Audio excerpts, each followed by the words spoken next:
is last week we talked about the 10 stages of genocide. I believe I first saw that. It was a meme in a Benny Wills show. So it could have been his Monday night meme show. It could have been his Thursday Ben and N network news, new normal news with the headlines. But we actually have some source material here. See, it's not just, last week it was like an idea. Now we got some substance to it. That's good. So this is from Henna Maria. It's the 10 stages of genocide. It's on Library. We're going to learn a little bit about it. Looks like there might be an article that goes with it. We'll check with Control Room after we check out the video. And when I looked at the graphic, I felt like, geez, we're 5 stages down on those, like halfway down the list. So if we can go back toward the top where everything's cool and people don't hate each other and want to kill each other, that'll be just great. So let's learn about it so we can see where we're at and see if we can reverse gear back to a little more freedom and less safety offered by people who take away safety for a living.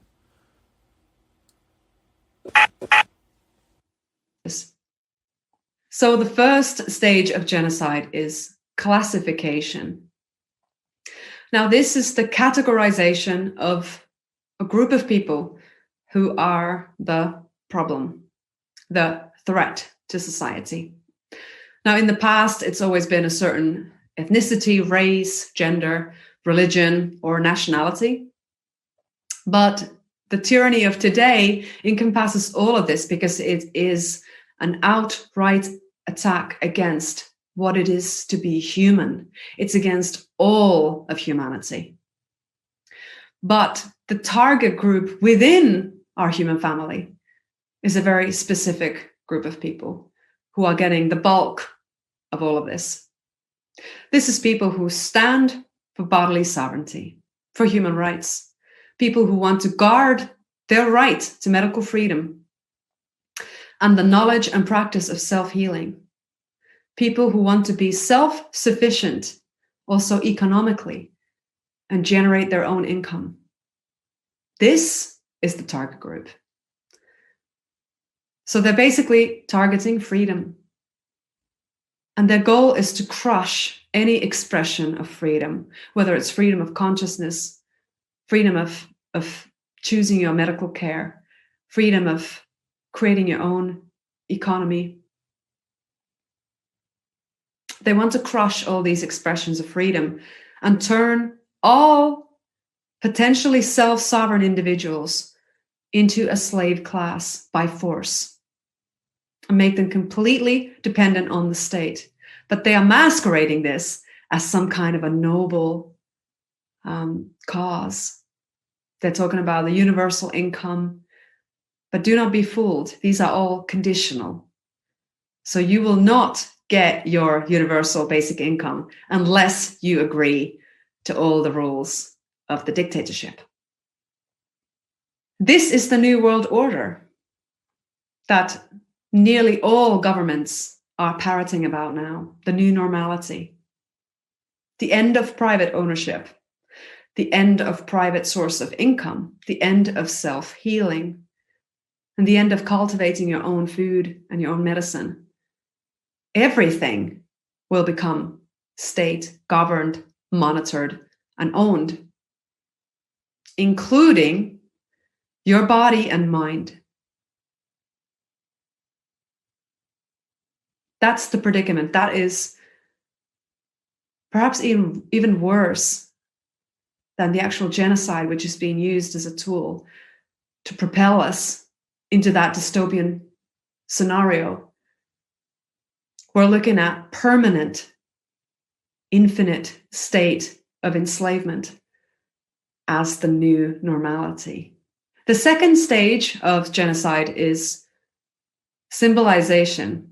This is when the targeted group is made to stand out from the rest and be an object of visible differentiation. In the COVID cult, this is done through reverse psychology. So the people that are safe and good citizens, model citizens of the New World Order, they cover their faces. But the bad and the dangerous and the selfish, psychopathic people, the enemies of the state, the enemies to national health, are the ones that stand out from the masses, the people who do not wear the mask. This is how they are symbolically isolating and marking the target group. It's very clever how they're doing it. By putting the mask on, you are voluntarily accepting their tyranny. By refusing to wear the mask, you are voluntarily accepting to become visibly a target. The third stage of genocide is discrimination. This is when the dominant establishment uses mandates, laws, customs, norms, and their political power to deny the rights of the target group. Now, pay very close attention. Denial of rights is always a symptom of tyranny and one of the stages towards genocide. This is why people like myself are out there on the streets every single week, shining light into our predicament, because this is how severe it is. You cannot have the removal of rights and live in a free world. The removal of rights is always a manifestation of a rising dictatorship. And so how this loss of rights is manifesting? Well, towards everybody. They're being told how many people they can see, how close they can be to one another. Their freedom of movement is being taken away. The events, family gatherings, everything cancelled. Culture annihilated. People's jobs being taken from them. You know, the list goes on and on and on and on and on. Our rights are under a systemic attack. And the mask is a key piece in this attack. Without a mask, you cannot enter a shop, a town hall, a bus, a plane, a park. And soon, in addition to the mask mandate, the vaccine will be made the same tool for systemic discrimination. One cannot participate in society or travel without it. This is the agenda, okay? We can still turn this around if we come to see reality for what it is and take action. But if we do not, this will happen, guaranteed. Guaranteed. It's up to us right now. Okay? This is not a science fiction film. This is our reality. This is the future of humanity. I can't stress it enough how important it is for us to stop deceiving ourselves and believing in fantasies. Okay? The virus is not just going to suddenly evaporate and everything's going to go back to normal. No. They're going to play this psychological operation over and over and over again with more and more vaccines, more and more lockdowns, new pandemics. You know, we're dealing with psychopaths. If we give them a finger, they will take the whole arm.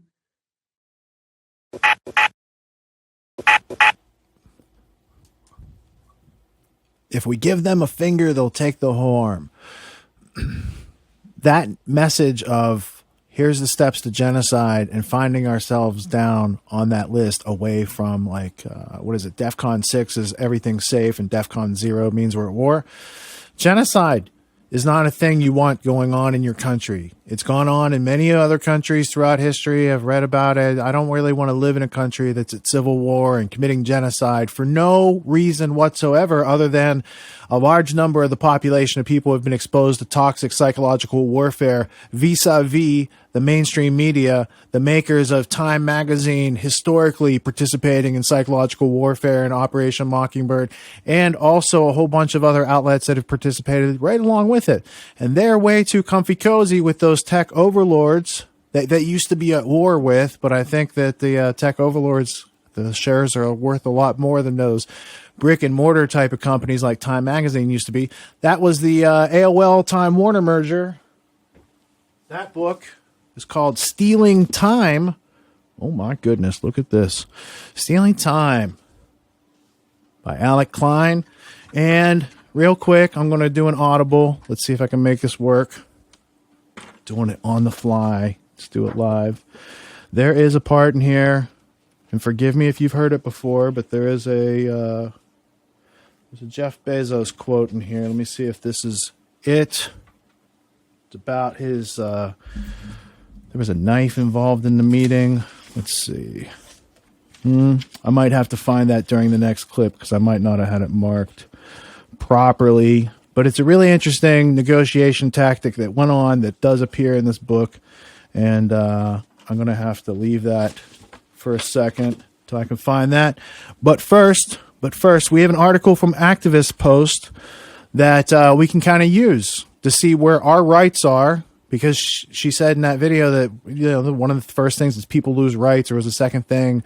And if we are partway down that list, then maybe the way to get back up that list is to rediscover our rights. What are they? How do we verbalize them? How do we make them known to others who might be asserting themselves as somebody who can take away our rights? Because there's a lot of people in positions of authority who all of a sudden think they can do away with human rights that have been very well established in precedents and law over the past couple hundred years.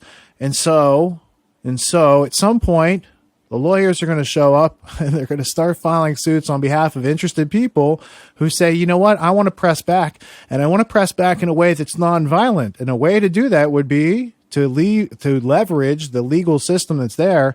And for some people who are interested in these things to start filing suits. I know that the clip from Steven Crowder that we had earlier, they're going into AOC, but one of the other things they do is they have a large lawsuit against Facebook right now because of some of the actions that are being taken. Now, we heard Ron DeSantis, a governor from Florida, earlier talking about how they're going to push back on social media and tech media. And as they continue to try to stomp out the other outposts where people are still having free speech, it's going to be interesting because I think now people of intellect are making plans to provide some sort of legal resistance, which is above board and not something to be considered a domestic terrorist about. And yet, this next article is what? I see Lawrence has it up. Let's go to the title of this next article before we go making assumptions. Would you be considered a domestic terrorist under this new bill? This is Activist Post, January 27th, 2021. Is this the new bill that's going to take away all Second Amendment rights, or that's another bill they got percolating? That's another bill. Yeah, the Domestic Terrorism Prevention Act of 2021, the DTPA, is essentially the criminalization of speech, expression, and thought. It takes cancel culture a step further and all but outlaws unpopular opinions. This act will empower intelligence, law enforcement, and even military wings of the American ruling class to crack down on individuals adhering to certain belief systems and ideologies. There's some quotations from Michigan Congressman Fred Upton. The attack on the U.S. Capitol earlier this month was the latest example of domestic terrorism, but the threat of domestic terrorism remains very real. We cannot turn a blind eye to it, Upton said.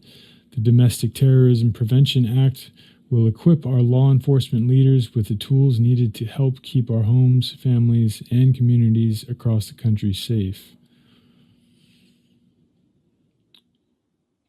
Those who read the bill aren't so gung-ho, this is skipping down a little bit, aren't so gung-ho to shred the Constitution.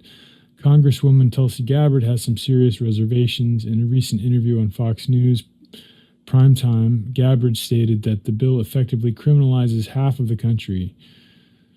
It's so dangerous, as you guys, this is quoting Gabbard, it's so dangerous, as you guys have been talking about. This is an issue that all Democrats, Republicans, independents, libertarians should be extremely concerned about, especially because we don't have to guess about where this goes or how this ends, Gabbard said.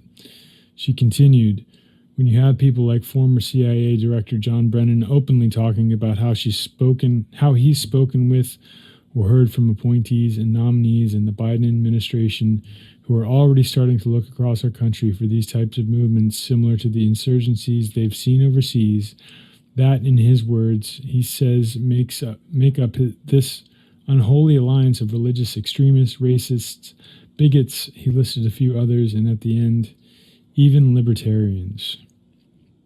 Yeah, I have that clip from Tulsi if you want to go to it quick, Lawrence, while Richard is still looking for his quotation there. I see it straight from Tulsi's mouth. Yeah, yes, please do that clip. And also, since one of you guys has Pocket, the book is Stealing Time by Alec Klein, Klein. And if you could just search the word knife, because I'm looking for the conversation where they're negotiating and somebody pulls out a knife, because that's how they negotiate at that level.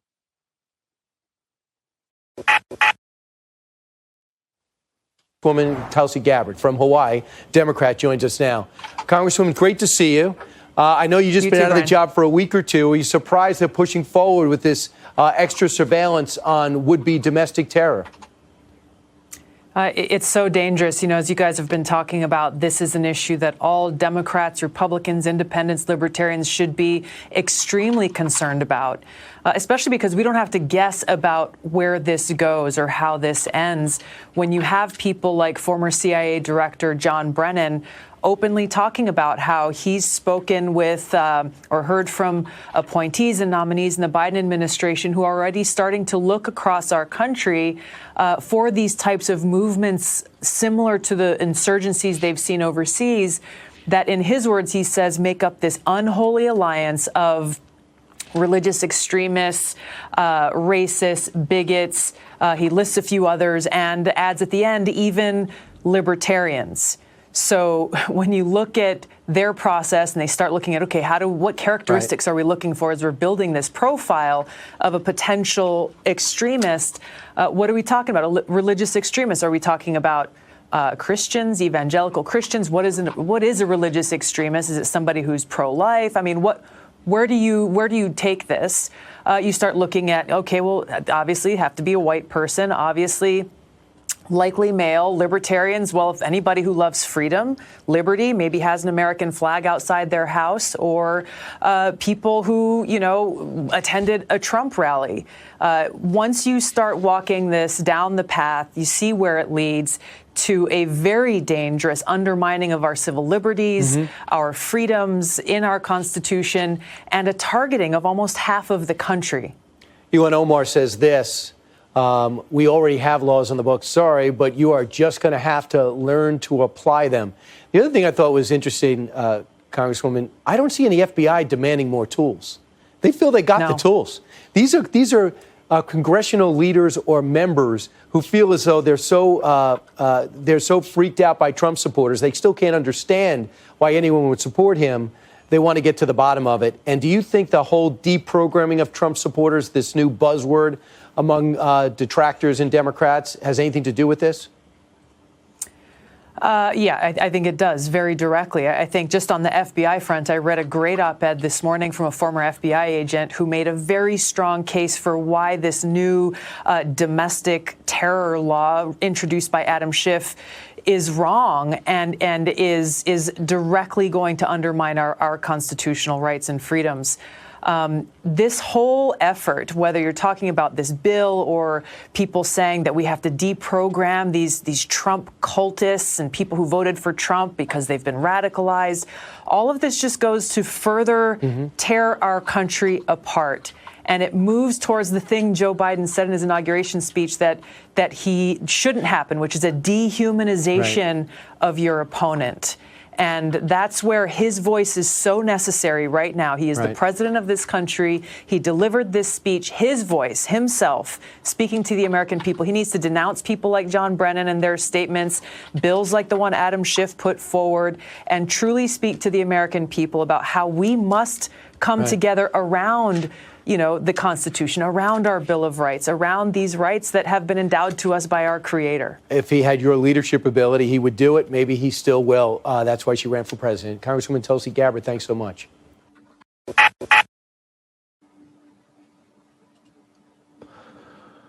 All right, that's a lot better than just hearing the article read. You can hear the person who said the words, say the words in the forum, and have the whole context. That's what we prefer.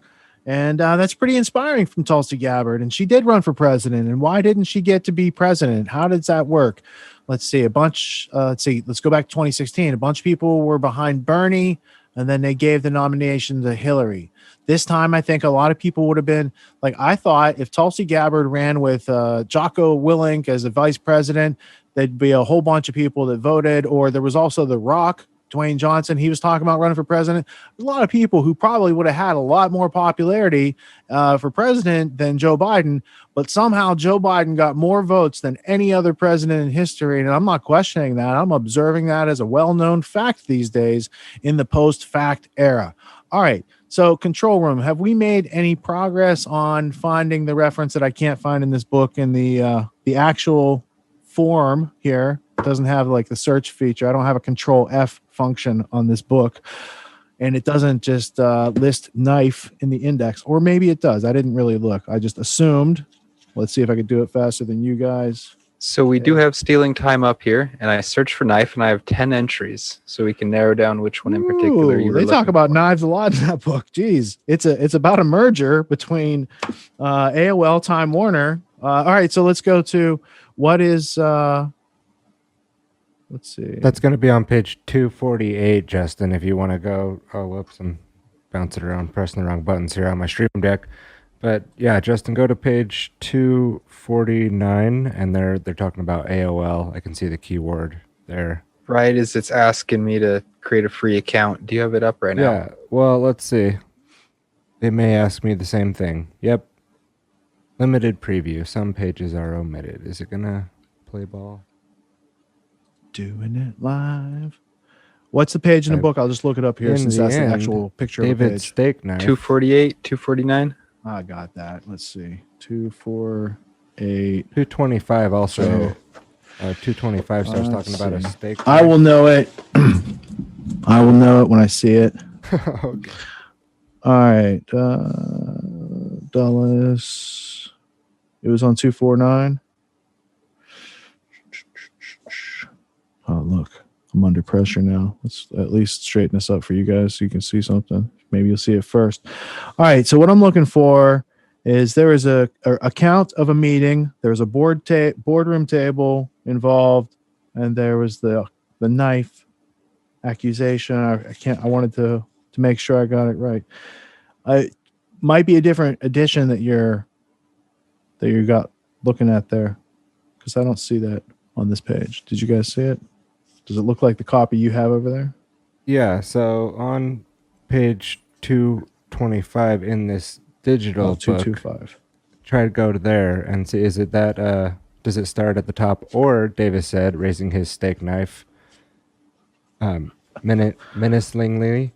What we like to do is compete, this is a little blurry to me for some reason, to a competitor that is damaged is drive the knife into their heart, and with a violent lunge, David plunged the steak knife into the dinner table, leaving it there to quiver like an exclamation point.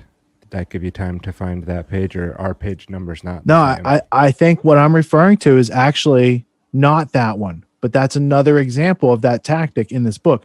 The one I'm looking for has Jeff Bezos sitting at the table providing resistance, and then the guys on the other side do the knife thing.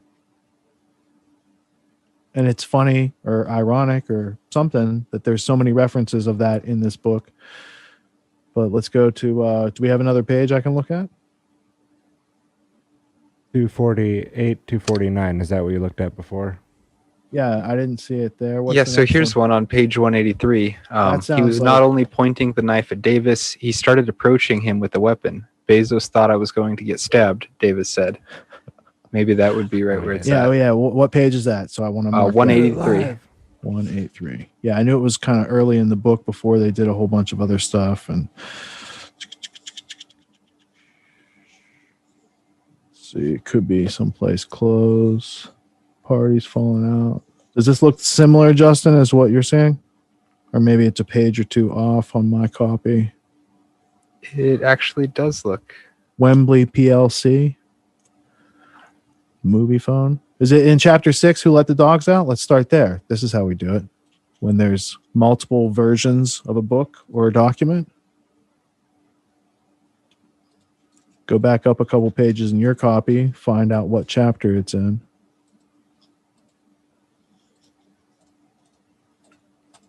Well, it hides just about every other page. Oh, I see. It's one of those Yeah. deals. All right. So I'm not encouraging people to go buy this book, but yeah, can you read that section that you read earlier? And I don't have to find it right now on TV. Yeah, it just gives one paragraph. Berlow appeared serious. He was not only pointing the knife at Davis, he started approaching him with the weapon. And then it quotes, Bezos thought I was going to get stabbed, Davis said. All right, cool.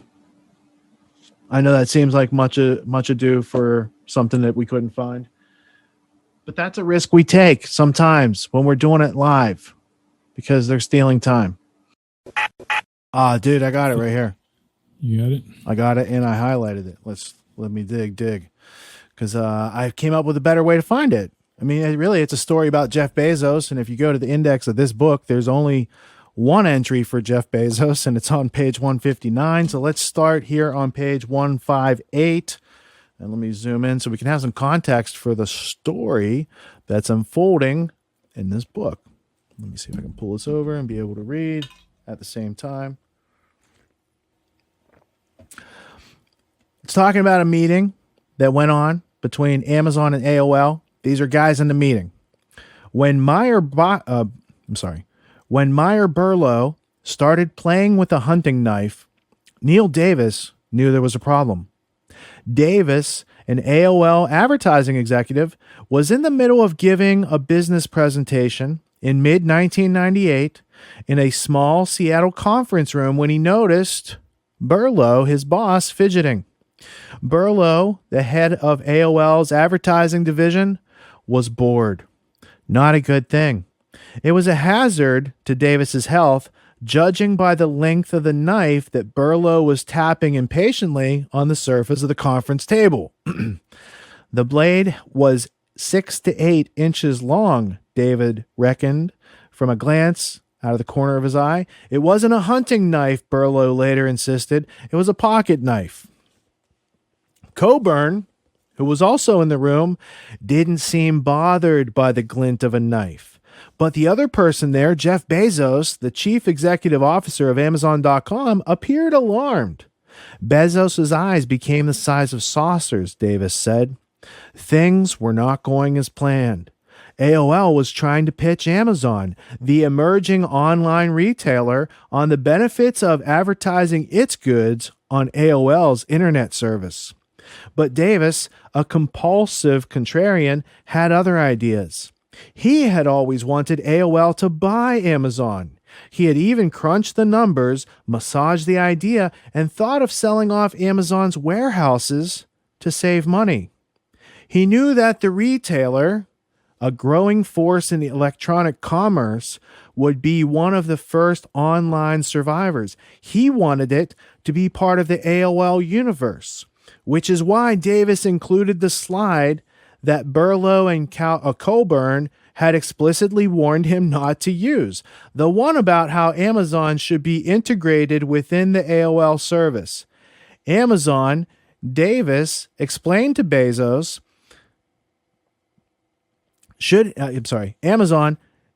Davis explained to Bezos, should have its own tab, marking it clearly for consumers within the AOL shopping section of the website. Skipping down, Burlow glared at Davis, pointing the knife at him. If you don't take that slide out, I'm going to stab you. Burlow appeared serious. He was not only pointing the knife at Davis, he started approaching him with the weapon. Bezos thought I was going to get stabbed, Davis said. He didn't, but he did shut up, and AOL went on to strike an ad deal with Amazon. It was never really clear why he was carrying a knife that day, but then again, there was never much about Meyer Burlow that was mystifying. There was much about Meyer Burlow that was mystifying, if not a bit zany. All right, so an effective negotiating tactic. Jeff Bezos said yes to those guys in the meeting. He, obviously it led him to the path of riches that he's at today, saying yes in that meeting. It's a good thing that AOL didn't buy Amazon, though, right? I mean, if you're looking at how things have been unfolding in the 21st century, it looks like a good deal that he cut himself. Thank you for watching this clip from Grand Theft World. You can find us on grandtheftworld.com.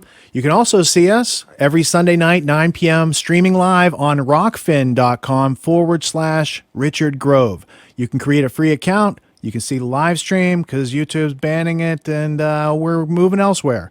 So we'll continue to put clips here on YouTube. Thank you again for taking time to sample it. But what we want you to do is see the whole episode. You know, you've got 168 hours in a week. It's not unreasonable to take 5 hours strategically to invest in understanding what's going on in the world, catch up on some contextual history, and we have some fun along the way. Also, if you go to grandtheftworld.com, we have a community feature there. You can sign up. You get a weekly briefing, a rundown of all the things that we found valuable during the week, maybe some things that got censored and moved to other platforms. You'll get relinked up to that. A whole bunch of other benefits that come with subscription. And if that's too much for you, just go to grandtheftworld.com and download the 2040 Strategic Trends document. It's a summary of what the British Ministry of Defense has planned for everyone's families going in the future. So become aware of the plans that exist. Also, fortify your knowledge with things that are substantial and meaningful and help you understand so you can make better decisions. That's the purpose of the Grand Theft World podcast, and we'll see you in the next clip. Thank you.